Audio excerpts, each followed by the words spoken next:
At the end of the day,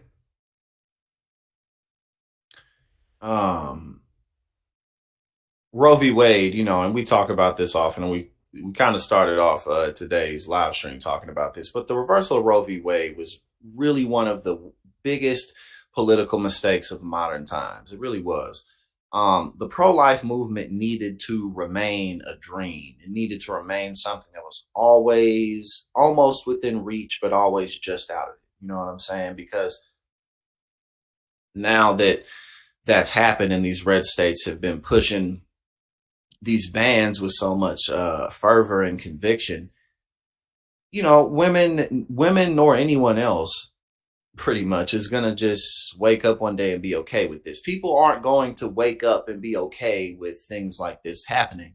Um, you know, and so especially when it comes to down ballot elections, not just within the federal government, but state elections, local elections, city council, we're going to continue to see everyday men and women who are impacted by things like the reversal of Roe find themselves in positions of both influence and positions of power. And that is an example of why some things politically, or maybe in life too, but especially politically, need to remain a dream because because they actually went and did it. They have given anybody who cares about this issue a clear just funnel into the Democratic Party. Because again, keep in mind that a lot of these Democratic figures that we're used to, they're on their way out. I mean, they just are. They're retiring, or they'll be retiring soon, or they're in their 80s. So the tables are turning in terms of who now has an opportunity to have some influence. Again, especially when you look at state and local governments and things like that. But yeah, so I just thought that this was a good one for us to start with because it's such an important issue, and as more and more data is available over the years, because again, years of data is going to pile up because the Supreme Court reversed it. So it was just politically speaking, it just really was stupid for the right in this country because it's a wound that they can't really cover up. Our next guest is 28-year-old Allie Phillips. She's a mother and a small business owner, and now she's running for political office in Tennessee in her home district, District 75. Her political campaign was inspired by a very personal journey, her pregnancy with her late daughter, Miley Rose. At the time of her pregnancy, Tennessee's trigger ban would have made it a felony for her to get an abortion in the state, even despite the risk the pregnancy posed to Allie's life. Allie, thank you so much for joining us and bravely sharing your story tonight. You started posting about your pregnancy journey with your thousands of TikTok followers back in 2022 as you and your husband excitedly were preparing to welcome your baby girl. But then at your 19-week visit, doctors found severe anomalies with Miley, so severe, in fact, that both of your lives were at risk. Tell us what happened then and why you were denied an abortion. Yeah, so like you said, my husband and I were very excited to find out that we were expecting, and we were told at my routine anatomy scan that there were multiple fetal anomalies that were discovered and that we needed to go see a high-risk specialist to get further testing. And at that high-risk doctor, we found out that pretty much every major organ in Miley's body did not form as expected and was not working properly, and that the longer I stayed pregnant, the higher risk my health would become, and that she was not compatible with life outside of the womb. And if I chose to stay pregnant, we were essentially playing the waiting game of when is she going to pass and how. Either she's going to pass in utero or she's going to pass outside the womb. And when asked what our options were, the doctor looked at us and said, you can choose to terminate, but due to Tennessee's ban on abortion, you cannot do that here. You would have to look out of state. And so that's when it really kind of weighed heavy on us, knowing that if I chose to stay pregnant, I was putting my life at risk. And I have a 6-year-old daughter here that I need to live for. So choosing to stay pregnant wasn't the option for us. Termination was going to be the safest and most effective route for me and my family. And knowing that we now had this journey ahead of us, it was devastating. You posted Yeah, again, stuff like this, these aren't things that people are just going to wake up one day and be like, I'm cool with this. This is fine. Like, It's just not. About one of your most vulnerable moments, sitting on the floor in New York City when you found out that Miley didn't have a heartbeat. What was it like to have to leave the state of Tennessee and fly to New York for care? I was angry. I was traumatized. I was confused. Like, why me? And in that moment in New York City, my husband flew up there with me, but the clinic I went to is a patient only clinic. So he wasn't allowed to be there with me.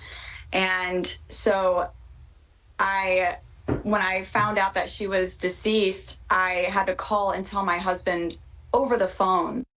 Exactly, Mary. 100%. The consequences of going that far against people's fundamental human rights. There are consequences. You know what I'm saying? There are, and no matter where you look, people aren't okay with being trampled on, especially not in a place like this, because we're dealing with the reversal and the rollback. And we have a system where we have people who live in blue states where things like this ain't happening. And, there's just too much pushback that's available for stuff like this. And it's times like this where you can believe in people, because it's inspiring to see people stand up for themselves. Like, nah, you're not about to, you motherfuckers are not about to get away with doing this to me, and you're not getting away with doing this to us. You know what I'm saying? So 100%. That our daughter was gone. And I've never felt more alone in my life than being in a foreign city around doctors I've never met, by myself in a hallway, just finding out that my daughter was gone. It was the most devastating and traumatic experience I think I've ever been through. And prior to that trauma, had you ever considered running for political office? Never. Politics was never something I saw myself doing. I thought I was doing my due diligence by going out and voting in every election. Running for office was, I would say you were crazy if you would have told me that I would be a political candidate. It just, for me, felt like the right thing to do. As a mother, it's my job to make sure that my daughter is safe and taken care of. And advocating and voting isn't enough in these deep red states. I have to be in one of those seats. And even though if I can flip my seat blue, we are still going to be a supermajority GOP. But that's just a little bit closer to getting us to have a voice at the table. Before running for office, you tried to contact your local representative, Republican Jeff Burkhart. He met with you for a couple of hours. My understanding is that things didn't go according to plan. What happened after your meeting? So after my meeting, funny enough, I sent him a text message thanking him for his time and allowing me to share my story with him. And in my text message, I jokingly said, "Who knows, maybe one day I'll run against you. LOL, just kidding." I reached out to him a couple more times since our meeting in June last year. And he said he would help me get my bill to the legislator, and that hasn't happened. And so I figured, why wait around and wait for a man to help me when I can do it myself? You mentioned that bill. Tell us. And again, this is what happens, man.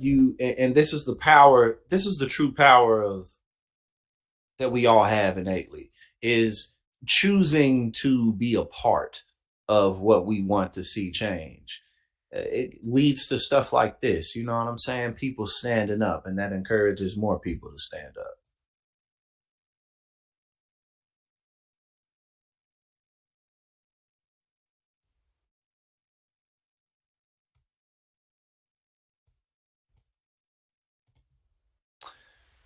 Well, we was pretty much at the Our end. meeting Okay, in June last year, and he said he would help me get my bill to the legislator, and that hasn't happened. And so I figured, why wait around and wait for a man to help me when I can do it myself? You mentioned that bill. Tell us specifically about Miley's Law and what it aims to do. Yeah, so Miley's Law, in short, in simple terms, would be giving choice back to parents when diagnosed with fetal anomalies.